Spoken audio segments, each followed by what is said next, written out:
Hello to everyone. I'm Supervisor Andrea Bailey, the Potomac District Supervisor on the Board of County Supervisors, and it gives me great pleasure to be with my two new besties today. My friend, Chair Erin Wheeler, who I've served with for the past 4 years, and I'm so excited that she could take time in her day to be with me today. And my new bestie, Nikkia Durham, who I'm just excited when I heard your name. I said, and Michelle told me so much about you.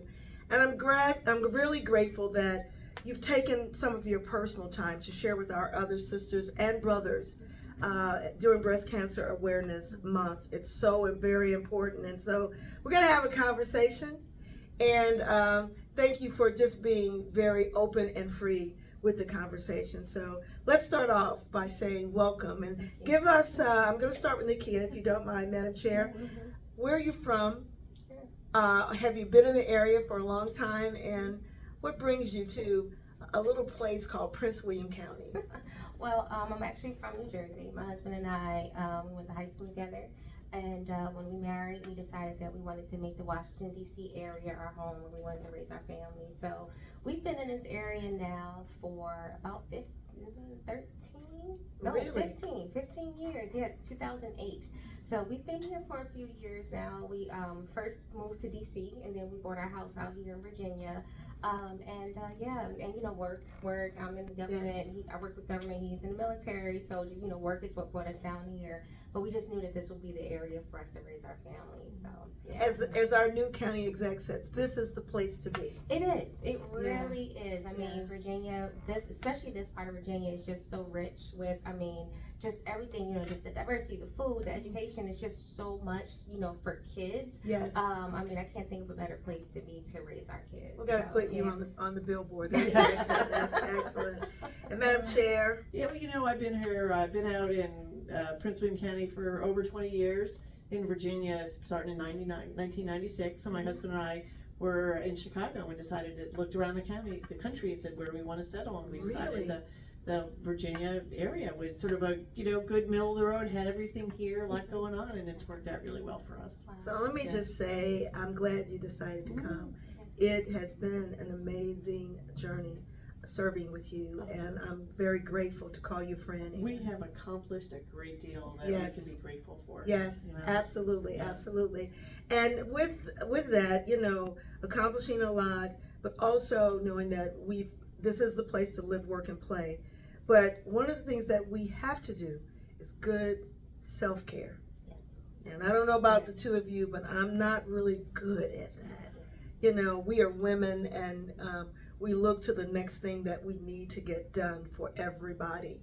And oftentimes we don't focus on our health and our care, And so being that this is Breast Cancer Awareness Month, I want to get into the conversation and talk a little deeper about women and taking care of ourselves. But I want to talk to you more about the discovery and where you were when you first discovered that you did have breast cancer awareness. And so I'm going to start with you, Madam Chair. Mine was in December of 2016, and I had gone through my regular exam, and they said that there was something else that needed to get checked out, and so I knew it would be nothing. I just figured it would be nothing, and I was driving along in the car where I got a phone call with all these kids in the back of the car, and they said, "Hey, has anybody called you yet?" And I said, "No." They go, "Oh, you have breast cancer." Just that. Yeah. Wow. Yeah. And I was just like, "Oh, okay." And I didn't mention it to anybody, obviously, until later.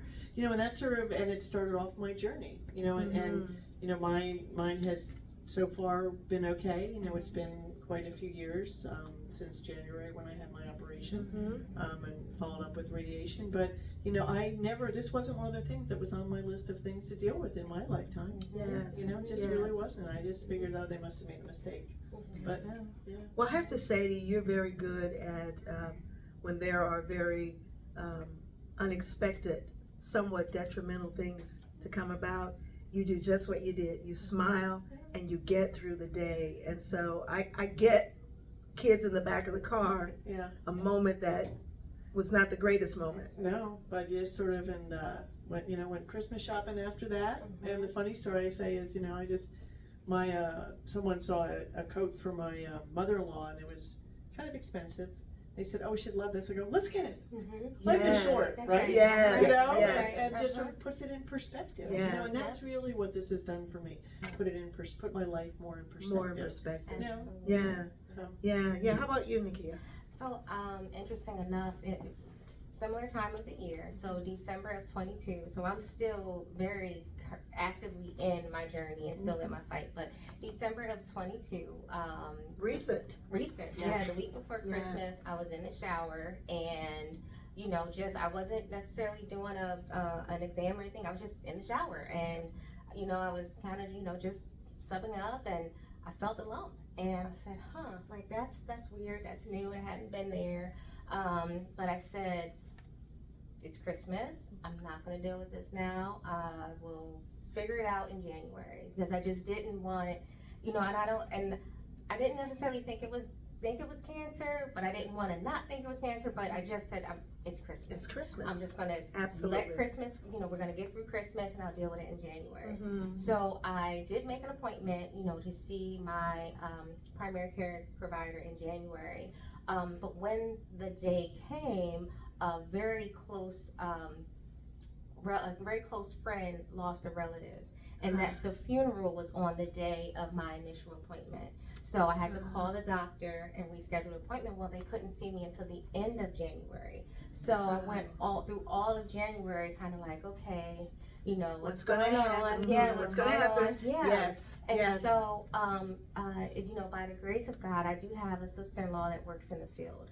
And so, I called her, we Zoomed at the beginning of January when it first, and then a few weeks later, we Zoomed again, and she was like, well, I don't like some of the changes that I'm seeing in your skin. So she kind of was like, let's just not get worried, but I was kind of like, okay, if it is, worst case scenario, what are we gonna do kind of thing. End of January came, I went to the doctor, and then they sent me for subsequent follow-up. And it's actually funny we talk about perspective, because I promise you I'm bringing this back. It's okay, it's a conversation. It's a conversation. Yeah. My husband for years had been trying to get me to go on a cruise, and I was like, no, I don't want to be, so much water, and if something happens, And finally this year, February, he had for Christmas, my Christmas gift was a cruise. And so I was like, I'm hemming and hawing, dragging my feet, not wanting to go. Yeah. Well, the week before the cruise is when we got the scans and the biopsies and all of that. And so now this cruise that I was like dragging my feet, and so like now I'm like, I can't wait for this cruise. Like now this cruise is like, okay, it's important. It's important. Yes. Now I'm like, okay, this is the thing that's going to give me some rest, some respite to kind of get away. We knew that we were going to get the results of everything while we were on the cruise, when we were away from the kids, so we'd have some time to process. So you talk about perspective, this cruise that I was like dreading now was the best thing that could have ever happened in my life. And so we did get the results while we were on the cruise. On the cruise. On the cruise. We got the results. The doctor called, the surgeon called, and I was diagnosed with triple negative breast cancer, which is the most aggressive form of breast cancer. It's one of the hardest to treat. And so, that was how we found out. I'm thankful again that same cruise that I, hemmed and hawed about, it gave us a time to process it. It gave us a time to really kind of talk through it as a couple without, life, without work and kids and family and everything. It gave us those couple of days to get through it, which we needed. It gave you a pause. It gave me that pause. Yes. Yeah, that I needed, because my initial thought went to the children, my of course. kids, of course. It gave us that, and so pretty much we had that pause, that strategic pause, which was good, because literally the day we came back from the cruise to today, we've been running, appointments and this and treatments and that, and life doesn't stop. Life doesn't stop. The kids are still there, work is still there, everything is still there. So it, that having that pause was, a blessing that we, in disguise, because we really needed that. Really needed that. So is there history in either of your families in terms of the diagnoses? Nope, Nope. no history. Wow. No history at all. That's Mhm. interesting. Mhm. I neither in mine. I had a very dear cousin who was actually my first babysitter when I was a little girl, and she never had children, but I was her baby, and she was my mom's first cousin. And that was the first introduction that I've ever had with breast cancer, and actually visibly seeing it and seeing the after having radiation and the diagnoses and all like that. And so that was somewhat abnormal, alarming, but very much putting it in perspective as an adult for me, being her baby. So, but let's talk. Let's dig a little bit deeper, and let's talk about. You know, we're planning for Christmas. We're getting through it as we always do as women. You know, we're walking through the path. Talk to me about after the diagnosis and how it affected your families. What was the narrative? What was the introduction? How did the discussions go in the family? Well, you know, in our family, I mean, I forget when we actually told them after I got back and after Christmas shopping that day and going to call my doctor and like, hey, you know, he's like, oh, you know, he took a very nonchalant attitude about it and said, you know, breast cancer is very treatable, right? And you know, and I've often taught my girls in life, you know, tragic things happen in people's lives growing up or throughout it, never to be defined by those tragic things, Yes, right? 'Cause yes, people get absolutely defined, not. That's right. you know, and teach their own, my mother would say, but I didn't want to ever be defined by anything. And so I just sort of took a nonchalant attitude of, okay, you know, for years since I've been younger, you know, people have been working on breast cancer research and walks and you know, there wasn't breast cancer. When I was young, there was no breast cancer awareness month. People really didn't talk about Didn't talk about breasts it at all. at all, right? Wow. You know, Didn't talk about breasts. breasts, right? Yes. Because it's hard to Yes. talk about breast cancer without you talking Yes. about breasts, Right, right? Yes. right. You know, and so you know, and actually I should mention my best friend from when I was younger, growing up, who had been a lifelong friend, passed away from breast cancer. You know, got it when she was very, very young. And so I just decided not to let it define me, and so we just sort of took it in stride and said, okay, one foot in front of the other, and let's see how this goes. But no matter what, having a cancer diagnosis is still, you know, it gives everybody pause, and it just. Yes. And to this day, it's still, you know, people talk about, oh, well, isn't that upsetting? Well, no, life, you know, I know I'm grateful to be here, and that's where I just sort of go. I know it's been a bunch of years, but how do I want to just be grateful to be here? And I am, and so it's given me that perspective of life. Yeah, just That's right. in the moment, Yeah. that space that I'm in, I'm very grateful, Yes. even with this diagnosis. And what about you? What about with your family? You have younger children. I have small kids. So very similar. Again, like I mentioned, after my husband and I having kind of that pause where we can kind of talk through things and walk through things. An amazing team that really, and when the surgeon, even when my surgeon called and gave the information, gave the diagnoses. I mean, she really took her time. We put the phone on speaker. She took her time to walk us through it. Kind of also said, hey, listen, it's very aggressive. It's it's aggressive form, but it's treatable. It's cured. The problem is I Googled it. When you go to Don't we do that? No, yes we do. That's When you go- My doctor has a sign in his office that has Google with one of those red circles and a That's right. slash through it, That's right. right? That's Saying, right. Don't Don't go. Google. Do not Yes. Google it. If I could give any bit of advice, do not go to Dr. Google. Yes. No, not go to No. Dr. Google. Oh. Stay away from Dr. Google. But once we had that pause and we kind of figured it out, we decided that we were going to that this wasn't going to be something that we held on to, that this was going to be something that we shared with our family and our broader community, because we wanted the prayers. We wanted, the community and the people to be with us. Yes, to walk of course. this with us. Yes. So we initially, because we knew we wanted to tell the kids first. And so, but what we did is I told all of our, while we were still on the last day of the cruise, I sent a text message to my kids' friends' parents, like their closest friends to the parents. And I just said, hey, I know this is a lot, but this is this is what's going on. Yes. We're telling our kids tomorrow, in case our kids come to your kids, we just want to make sure that we just want to make sure that everyone kind of knew, right? Mhm. And it really, Yeah. and it really has helped because we found the community our community that just really kind of, came around us and really solidified, and it's almost like we're wrapped in a bubble, Yes. of just Yes. family and friends and community that really came up alongside of us. Mhm. And so, we needed someone, because again, my kids are small, so Mhm. we needed someone, to take the kids or keep the kids or something. We just had family and friends that were just always there. So we a lot of times, and I totally understand when people that want to kind of keep it a little closer, that don't want to, I totally get it. But for us, we found comfort and in support. Mhm. So we just, again, we threw the net out pretty wide, to our broader community and said, hey, listen, this is what we're going through. Just want to make sure, that, everyone knows. And again, because kids talk, right? And I didn't want our kids to go Yeah. tell their friends, and then they're coming Yeah. home to their parents, and their parents are like, wait, what's going What's on? going on? What is this, right? Yeah. So that was kind of our initial thing. So Mhm. once we got home, we told our parents while we were on the cruise as well. We shared with our parents, and then when we got home, we told the kids, and then and after that, we just kind of shared it with our church family and our family and stuff.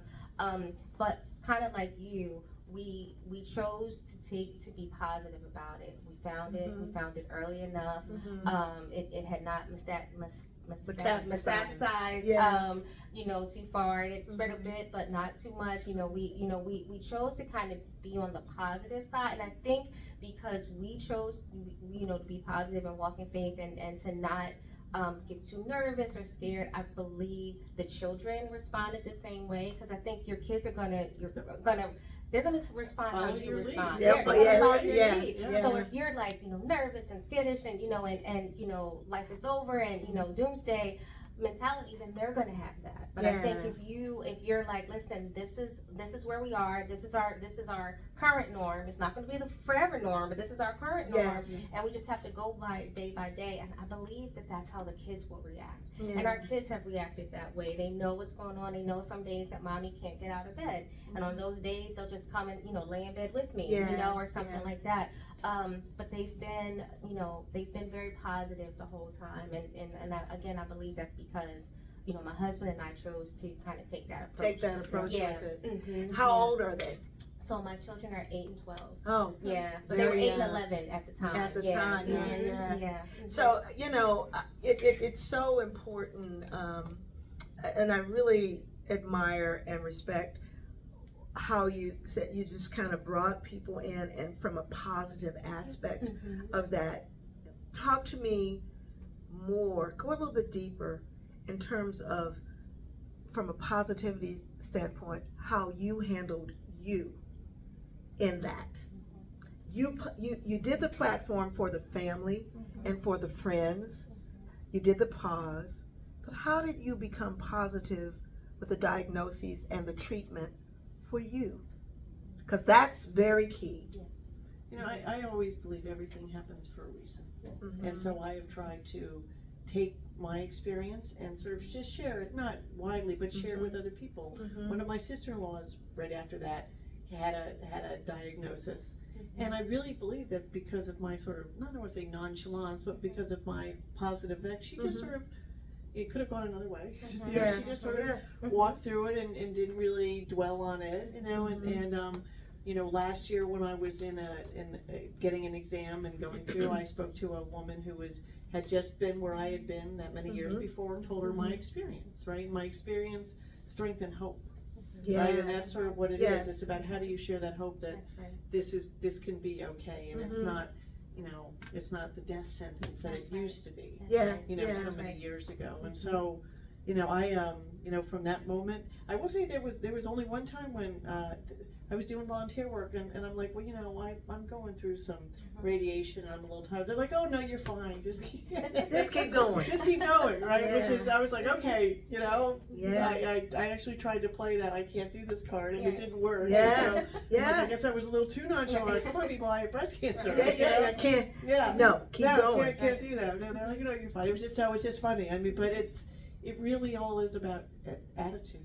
in life. And people Yeah. do follow the lead. Yeah. You know, so I like that so much because that too, not to segue this off of our subject matter, but I've experienced that with you.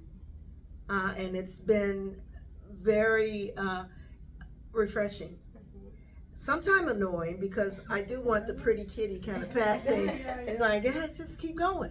Just keep going. But how about you? Because in the moment, I love this because it is all about you, but it's not all about you. So the preparation for you is very key in the moment. So please expound on that part of it, the treatment, and how did you personally handle this, you know, in the moment? Yeah, and can I just say, I'm still in the moment. You know, I'm still in the moment. So, you know, chemo for me, which is I'm just a month and a half out of chemo, 3 weeks out of surgery, and I start radiation next month, in 2 weeks. So I'm still very much in the moment. And radiant in the moment. Let me just say that. Thank you. Absolutely Thank beautiful you. in the moment. Thank you. Yes. I'm still very much in the moment. For me, you know, I would say the three things for me, in again, kind of being in the moment, is just that community and support. I just believe you just need that. My faith of just listen, it's going to be okay. Yeah, I know it's going to be okay. And self-care. Like for me, self-care has been a lot. I have, you know, journaled, journaling, you know, taking time out for myself.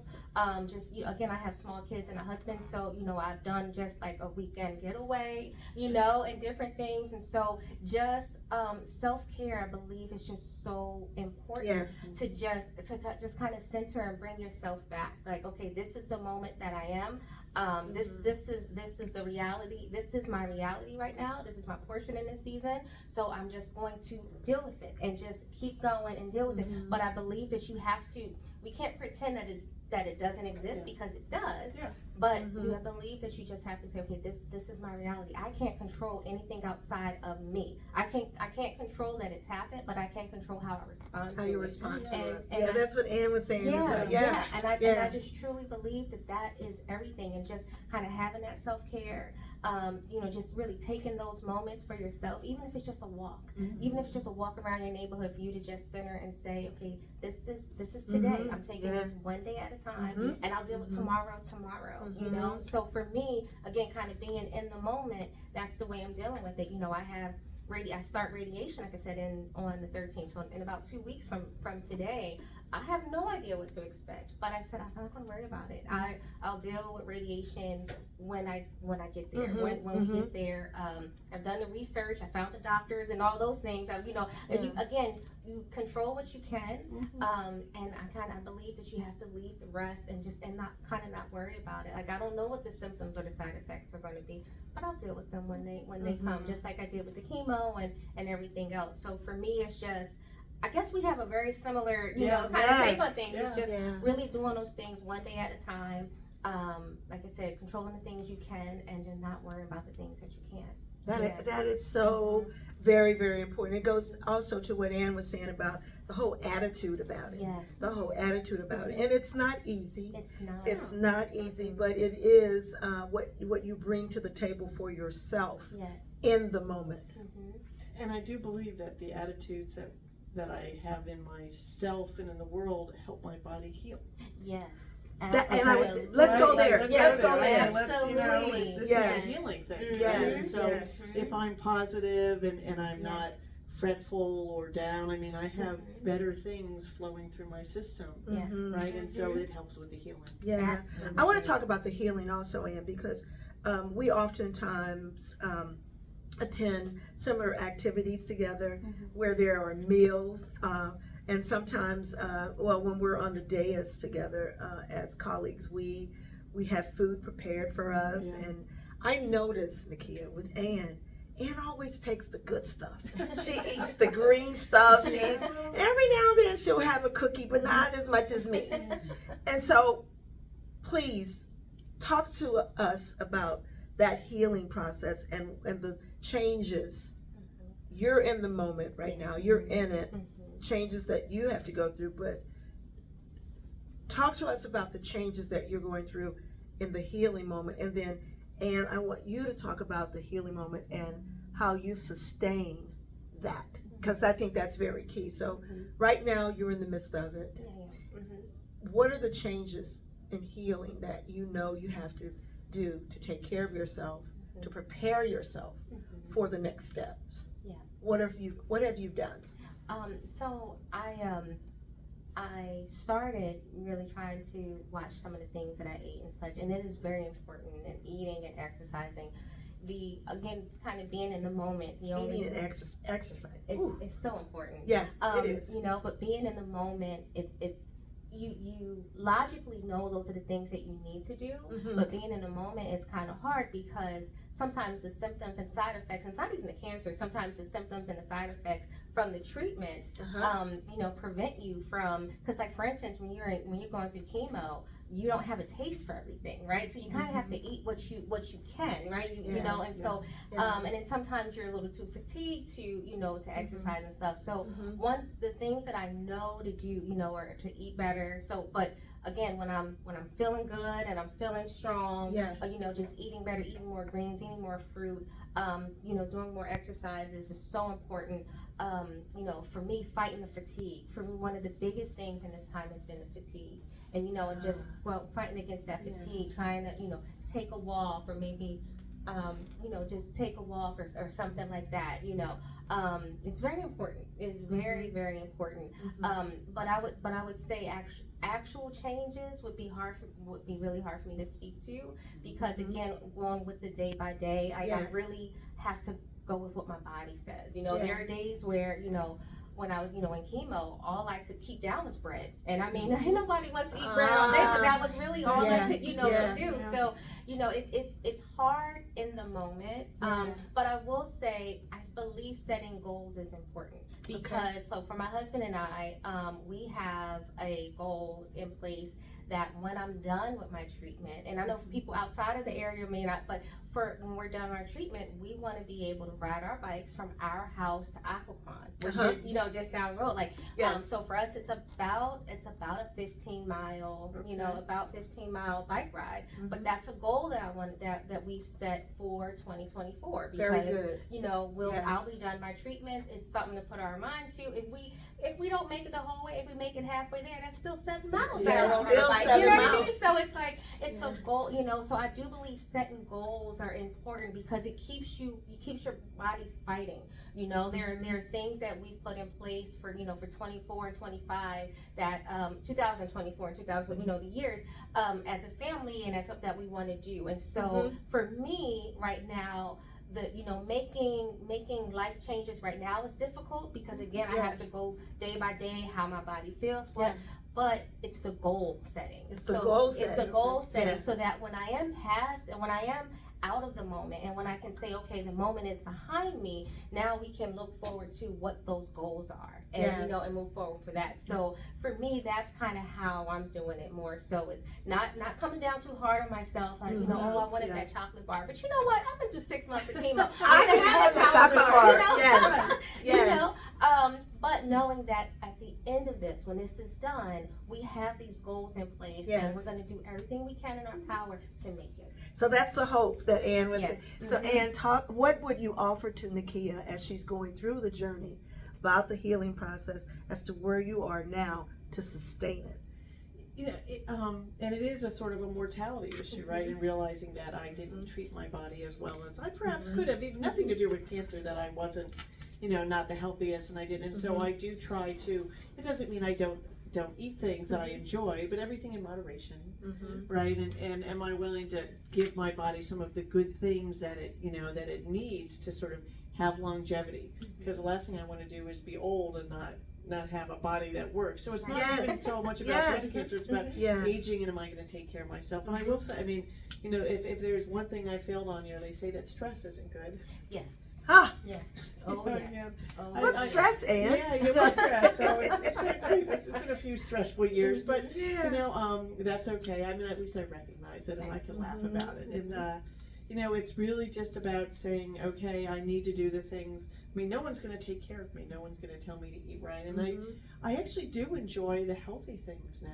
There's something about it. I'm sort of like, you know, the dark green salads and the rest of it. I enjoy it, you know, and I've learned to sort of understand that it's good for me, you know. So it doesn't mean I don't have the occasional piece of cake and stuff like that. She does every now and then. Do you remember last week we were in a meeting together, and normally when we're in this specific meeting, the audit meeting, she'll order a salad. And so I saw this salad sitting here, and I brought it to her. She brought it back to me. She says, I have mine, but you can eat it. This is a really good salad. You can eat it. You know, and I thank you for that. I really appreciate that, because initially you never have that thought. It's like, let me eat and go to the next thing.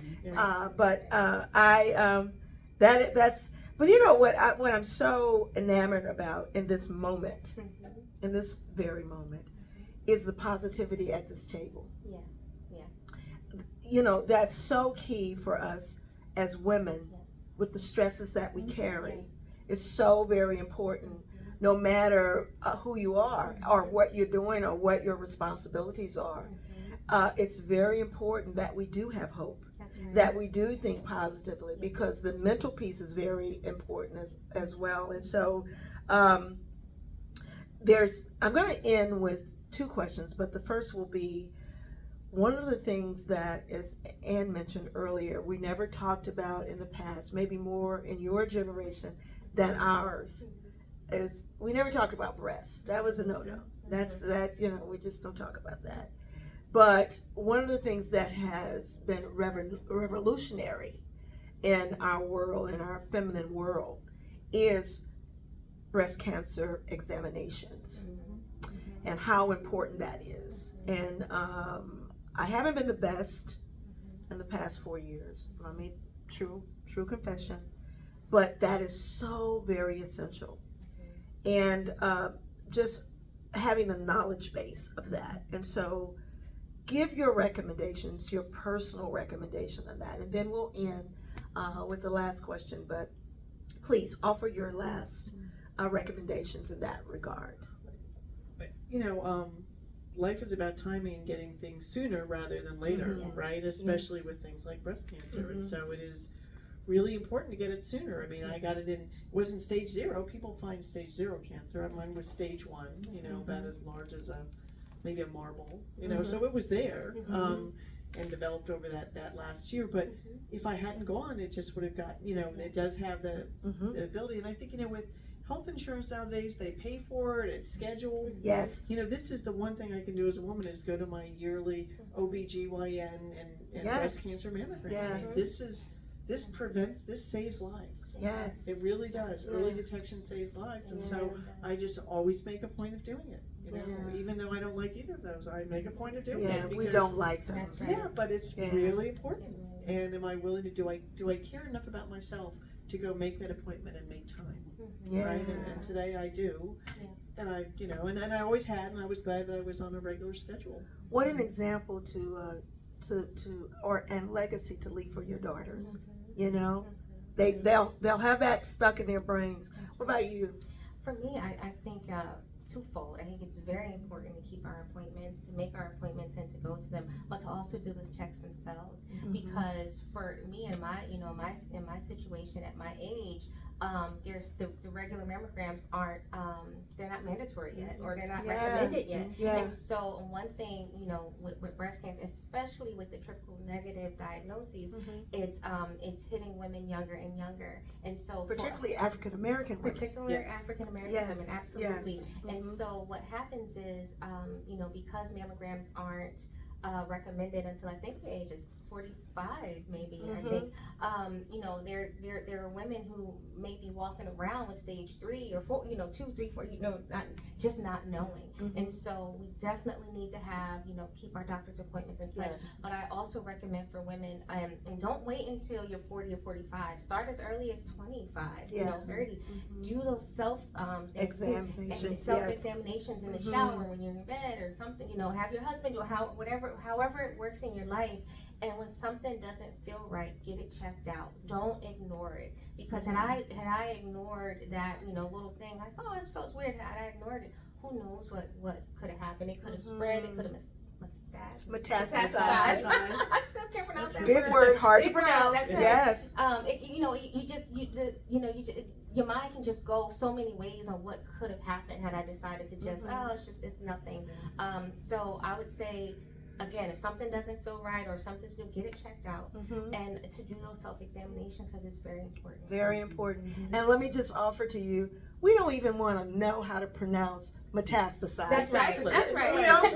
That's We right. don't. That's right. That's right. But I am so very lifted.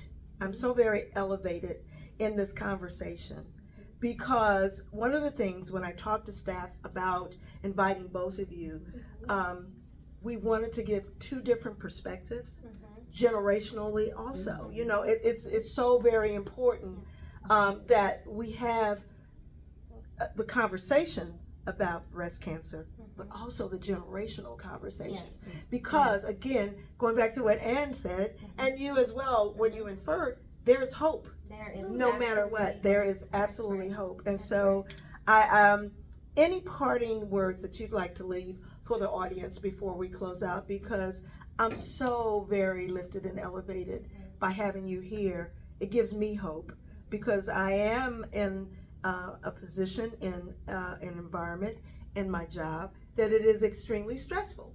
But it's how you carry the stress. And so, parting words, please, that you'd like to offer. Either one of you start. You start. Okay, all right. So for my parting words, I would say, for those who have received their diagnoses, know that as we've shared today, there is hope. Keep the faith. Keep staying positive. Do your self-care.